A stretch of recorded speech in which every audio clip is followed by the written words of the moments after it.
seguimos conversando con Kurt Burneo de lo que está pasando en el plan de gobierno de Ollanta Humala.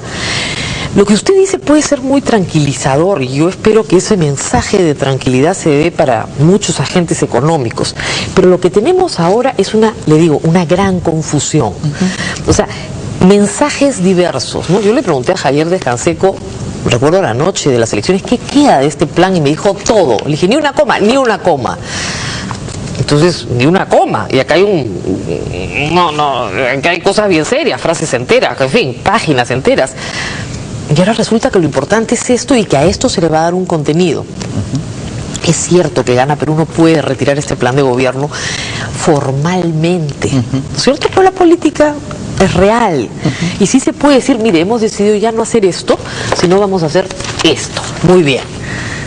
¿Es así de claro?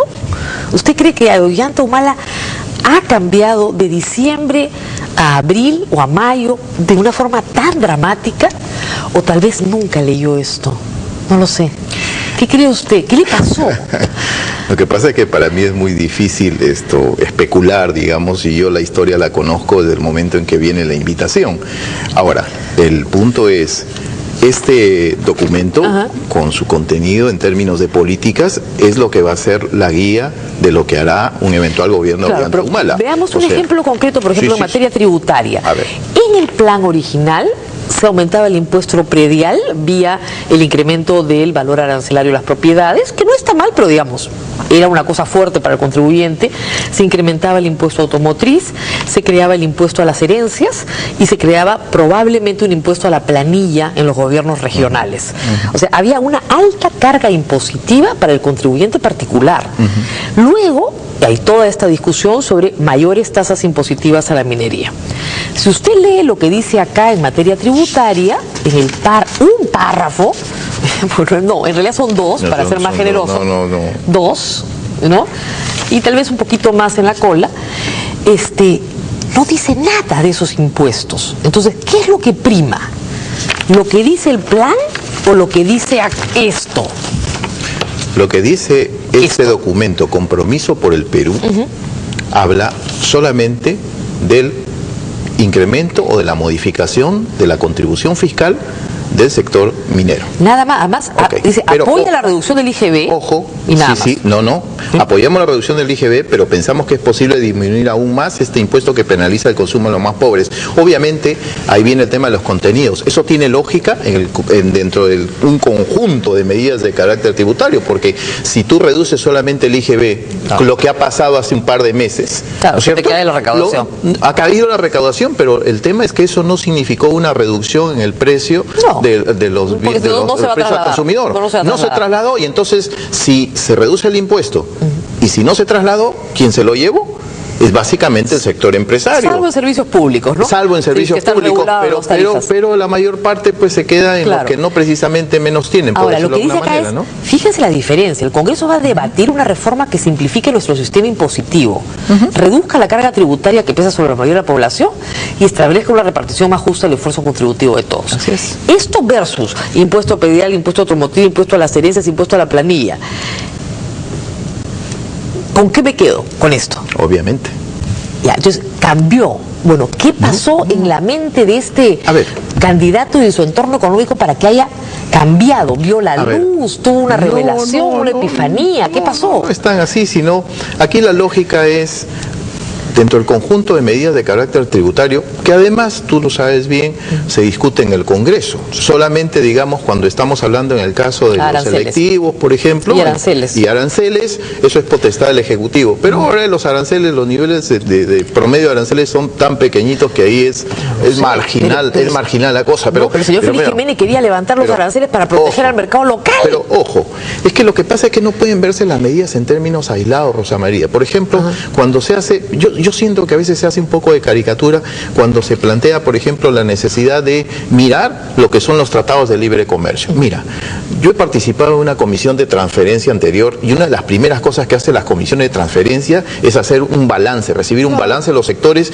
y una cosa absolutamente válida es, por ejemplo, en el caso del Tratado de Libre Comercio con Estados Unidos, ¿cuál es el balance? O sea, ¿qué ha significado en términos netos, en términos de exportaciones e importaciones? Pero sobre todo, a partir de ese balance, saber, por ejemplo, qué necesitan nuestros pequeños agricultores en términos de mejora en competitividad para aprovechar efectivamente esos tratados de libre comercio que nos abren mercados? No hay que tenerle miedo a la palabra balance, no hay que tenerle miedo al tema de revisar el TLC, pero revisar en el sentido de ver qué nos falta para hacer uso efectivo del Tratado de Libre Comercio. En la introducción de la propuesta nacionalista dicen, a la nación se le humilla firmando tratados de libre comercio. Entonces, Rosa María, pero el tema es que estamos discutiendo con este documento, porque eso es lo que va a mandar, va a ser la guía. Entonces, ¿lo archivo o no lo archivo? Lo que pasa es que si yo te digo, esto es lo que se va a usar, esto es lo que va a definir, digamos, la ruta, ¿no es cierto? Entonces discutamos esto. Perfecto, lo archivo. Sí, ustedes. Muy bien. Pero yo sé que de todas maneras siempre vas a tener referencia. Pero para verlo de Pero digamos, me ha dicho a mí el señor Curburneo, invitado al grupo de trabajo, que lo archive porque con esto no están trabajando. Se está trabajando con este documento. Muy bien. ¿Y el señor Félix Jiménez qué dice? ¿Se siente un poquito triste? Para nada. Para nada. Para nada. Porque esa es su tesis doctoral, me parece.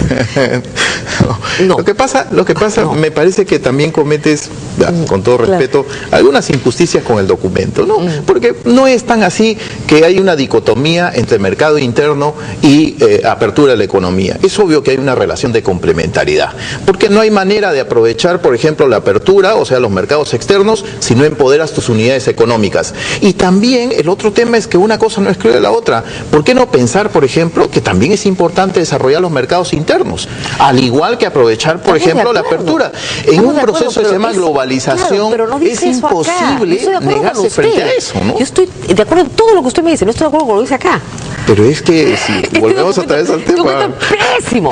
Ahora, como le digo, en estas pero en estas 4 páginas, esto es más famélico que el plan de Keiko Fujimori, que ya es famélico. Pero tranquila, por eso que hay una tarea, porque si todo estuviera el sacramentado, pues como que no tendría mucho sentido la convocatoria para prestar algunas competencias que tenemos, ¿no? En que esto es un maquillaje. Es decir, aquí se ha hecho una cosa que suena muy bien, que parece muy centrada, muy regulada, muy tranquila, muy bien, muy libre mercado, muy modelo económico actual.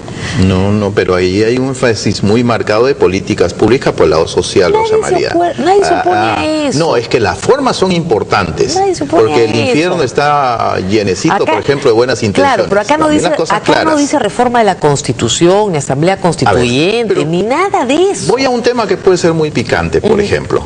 Yo no le tengo en lo particular miedo a que haya revisar algunos artículos específicos del capítulo económico de la Constitución. Por ejemplo, el tema del rol subsidiario del Estado. Yo creo, por ejemplo, es una opinión absolutamente personal, que esto de establecer que el Estado no puede ejercer actividad económica, ahí donde está la iniciativa privada, limita el accionar del Estado para ser el ofertante en última instancia de servicios que son importantes para empoderar unidades económicas completas. Pues, subsidiario. No, es que te doy un ejemplo, ya a partir de mi experiencia en el Banco de la Nación.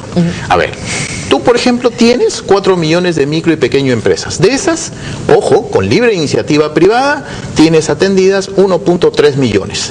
Tienes 2.700.000 micro y pequeño empresas que no acceden a servicios financieros. No son atendidas por el sector privado, pero tampoco el Estado puede suministrar en última instancia. Puede pedirle al Congreso que pase una ley para que el Banco de la Nación haga eso. Pero, ojo, pero por eso no